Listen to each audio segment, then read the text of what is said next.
Pilkada ibarat sepak bola, orang menang itu sah.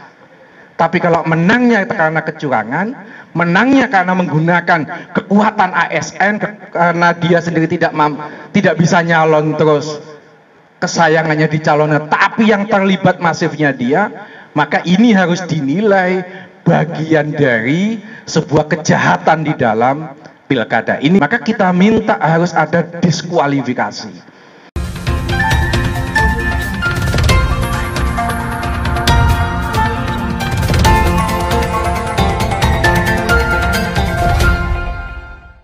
Kalau ke MK itu dibatasi oleh pasal 158 ayat 2 yang mengatur ambang batas selisih suara. Kalau Surabaya itu karena penduduknya di atas 1 juta maka ketemunya 0,5. Sementara 01, 2 ini selisihnya ada yang mengatakan 10, ada yang mengatakan 13%.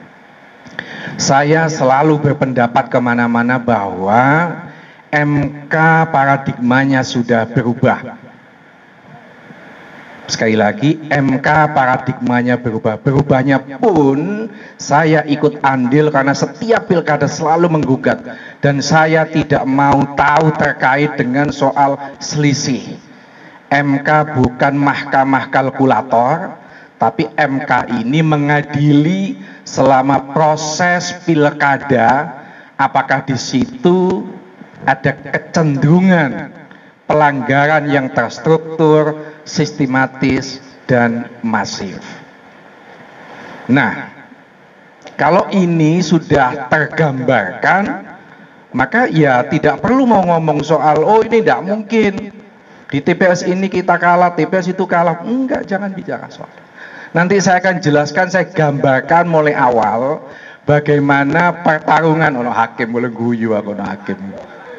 Pertarungan ini sejak awal sudah tidak imbang, tidak fair. Kebetulan saya ini kan tinggal di Surabaya, jadi ngamati semua. Coba kita lihat akhir tahun, sudah banyak bermunculan gambarnya RG. Dan di situ selalu ditempeli dengan gambarnya Bu Risma. Maka saya selalu mengatakan, sakjane Pak Mahfud, Pak Mujiaman itu bukan lawan RG, lawan Bu Risma. Cuman karena menurut undang-undang maksimal 2 periode, ya sudah dia nggak bisa nyalon. Maka butuhlah orang yang dijadikan calon, mau kambing, mau sapi, mau kerbau, yang penting didukung total sama Risma. Kenapa ini harus dipersoalkan? Coba dibuka Undang-Undang 10 tahun 2016. Pasal 71 ayat 3 tak bacakan supaya nanti enak. Ini mulainya dari situ. Gubernur dan wakil gubernur, bupati, wakil bupati, dan wali kota dan wakil wali kota dilarang menggunakan kewenangan program dan kegiatan yang menguntungkan atau merugikan salah satu pasangan calon, baik di daerahnya sendiri maupun di daerah lain, dalam waktu 6 bulan sebelum penetapan pasangan calon sampai dengan penetapan pasangan calon terpilih. Artinya apa? Jauh sebelum itu undang-undang sudah melarang bahwa penempelan foto itu tidak pernah saat itu loh ya, tidak pernah menyebut Bu Risma sebagai pengurus DPP PDI Perjuangan, tidak ada. Maka dia melekat sebagai wali kota. Sama takut tukang becak, takut tukang bakso dengan Bu Risma gak mungkin ngomong iku bojone si A atau iku pengurus DPP bagian kebudayaan, gak mungkin. Pasti yang diketahui itu adalah wali kota Surabaya. Pertanyaannya, kenapa itu dibiarkan oleh Bawaslu? Makanya kalau bicara TSM itu tidak hanya pelanggaran dilakukan oleh incumbent, tidak hanya pelanggaran itu memobilisasi massa ASN, tapi juga harus digarisbawahi apakah penyelenggara pilkada, baik itu KPU, baik itu Bawaslu, dia netral atau tidak. Saya sejak awal bukan tim suksesnya Pak Mahfud, ketemu kayak wingi, sampean takok ono wong. Baru kemarin seumur-umur ketemu dengan Pak Mahfud. Tapi saya selalu dalam video itu memang kalau saya di YouTube itu menampilkan objektivitas persoalan. Makanya kalau ini ada persoalan yang sangat terstruktur, sistematis, masih itu dibiarkan, ya itu namanya tidak mempertanggungjawabkan kepada pemilih. Ada hampir 1,5 juta orang itu memilih Pak Mahfud, memilih Pak Mujiawan, maka tidak boleh diam. Kebenaran ini harus ditegakkan. Ini soal yang pertama, soal baliho. Sebelum penetapan, mendekati penetapan tambah kemana? Sampai kalau saya mengatakan reklame di kota Surabaya, terutama di tengah kota, komposisinya tidak seimbang. Bisa jadi 95 itu RG, 5%-nya itu Pak Mahfud. Bahkan di Kertajaya ada di beberapa titik, dalam satu titik itu atas bawah RJKB.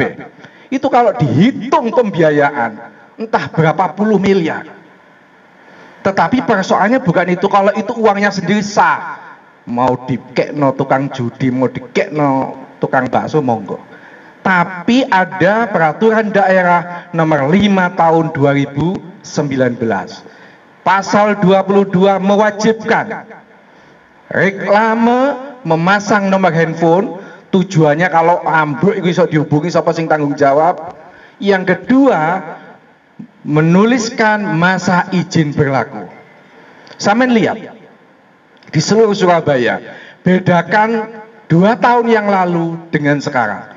Kalau sekarang itu hampir semua reklame tidak ada masa izin berlaku, maka patut diduga itu adalah bodong. Karena bodong mestinya harus ditebang, tapi tidak ditebang, digawe bancaan.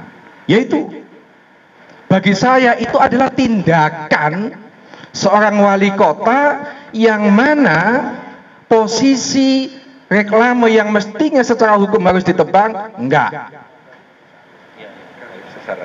Oke, saya diingetin garis besar ya, supaya cepet ya.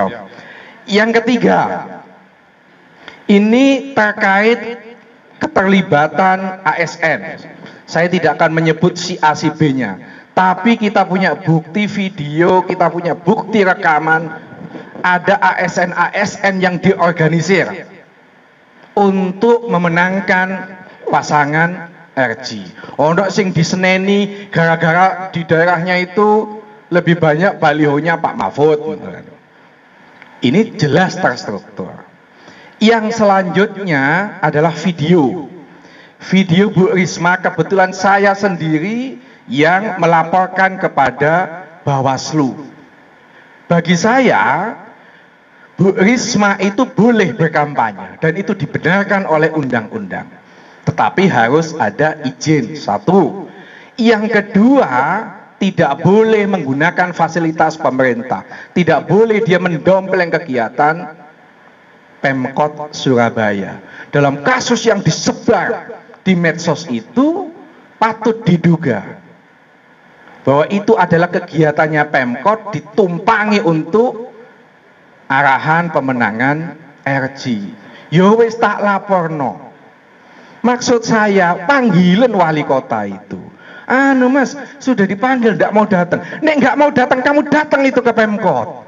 Pemkot itu dekat dengan Bawaslu, podo kota Surabaya nih, paling harus setengah jam. Tidak mau.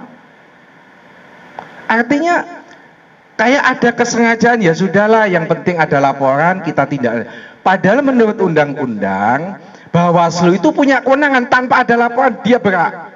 Kalau ini memang ada temuan pelanggaran, dia jalan. Masalahnya selalu nunggu kita, kalau sudah ditunggu dan dilaporkan, yuk gak ditindaklanjuti. Tidak cukup bukti. Wis kayak gitu. Nah, selanjutnya adalah terkait dengan surat kepada warga. Kalau kita baca yang namanya kampanye itu memang ono ada tatap muka, ada kampanye macam-macam. Tetapi kalau izin kampanye, coba nanti Anda buka, saya tanya kepada Bu Risma itu, izin kampanye itu berkaitan dengan surat atau tidak? Apakah pada saat disebarkan ke masyarakat itu pada saat izin cuti atau tidak. Faktanya yang ada, yang kita punya, itu harinya berbeda-beda semua. Belum lagi ada kasus bantuan kepada RT RW. Kenapa itu dibrol, dikekno pada saat menjelang pencoblosan? Belum lagi pasang iklan pada saat Minggu Tenang. Lo bayang loh, Minggu Tenang itu tidak boleh ada kampanye. Ya memang nggak kampanye, tapi mengkait-kaitkan iklan itu dengan kampanye, keberhasilan segala macam, bla bla. Supaya masyarakat pemilih itu ingat terus, oh RJ ku anak Ibu Risma bla bla bla, maka iki loh. Engko nek kon gak milih RJ ku rusak Surabaya iki, engko iso dadi banjir. Engko iso dadi opo kelem macam-macam kayak gitu loh. Nah, dari analisis sementara ini saya menyampaikan bahwa pelanggaran terstruktur sistematis masif itu terpenuhi. MK tidak sekedar bicara soal angka-angka. MK itu menggali kebenaran substansial, bukan kebenaran atau keadilan prosedur. Prosedur dilalui selesai, enggak. Meskipun prosedurnya itu benar, tapi kalau di situ jelas-jelas ada kecurangan, seperti yang di pasal 71 ayat 3 jelas itu, tapi dibiarkan, maka ini wajib menurut saya dibawa ke MK supaya dinilai apakah memang penyelenggaraan Pilkada 2020 ini betul-betul jurdil atau hanya epok-epok jurdil. Yang harus diingat, 2010 di Surabaya juga pernah dilakukan pemungutan suara ulang. Dan itu pada saat Bu Risma pertama kali nyalon. Dugaan keterlibatan ASN bla bla bla bla. Sekarang diulang lagi. Saya seneng. Senengnya dalam arti untuk meyakinkan ke mahkamah ini loh. Kejadian 2010 sama. Sama dengan ketika saya menggugat kasus di Sampang. Berulang kali Sampang mau dimodel kayak apapun kayak begini. Akhirnya MK yakin, oh ya sudah. Ulang seluruh kabupaten. Nah, tetapi dalam kasus untuk Surabaya, kita kepengen mengambil contoh itu Pilkada Kota Waringin Barat. Di situ ada money politik yang sangat masif, tapi itu money politik. Tapi kalau ini adalah terstruktur sistematisnya, baik itu wali kota, baik itu ASN-nya, yang itu sangat masif. Maka menurut saya, kalau pilkada itu diulang, kecenderungan melakukan kesalahan yang sama. Kota Waringin Barat, MK tidak mau. Kalau orang sudah nakal minta ampun kayak ini di pondok lo tambah nulari ke penyakit itu. Nggak bahasa kasar buang ke lautan itu. Maka kita minta harus ada diskualifikasi. Tetapi begini, MK itu punya kewenangan ultra petita. Kadang-kadang yang kita tuntut begini, di Sampang saya cuma nuntut 3 desa diulang, kabul sak kabupaten. Bisa jadi kita nuntut diskualifikasi, dikabulkannya malah PSU, pemungutan suara ulang. Tapi itu semua terserah. Yang penting yang disampaikan Pak Mahfud kepada tim lawyer, tujuannya itu untuk meyakinkan kepada publik, jangan kasus-kasus seperti ini terjadi lagi ke depan. Pilkada ibarat sepak bola, orang menang itu sah. Tapi kalau menangnya karena kecurangan, menangnya karena menggunakan kekuatan ASN, karena dia sendiri tidak bisa nyalon terus kesayangannya dicalonkan, tapi yang terlibat masifnya dia, maka ini harus dinilai bagian dari sebuah kejahatan di dalam pilkada. Ini yang bisa saya sampaikan ya. Harapannya wis ndang sing penetapan yang cepat dan iki sok budal ning Jakarta kan itu. Ini yang bisa saya sampaikan.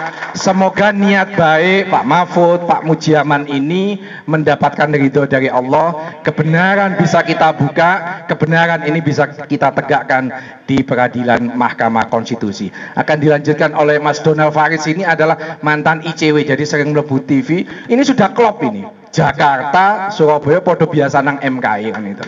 Terima kasih.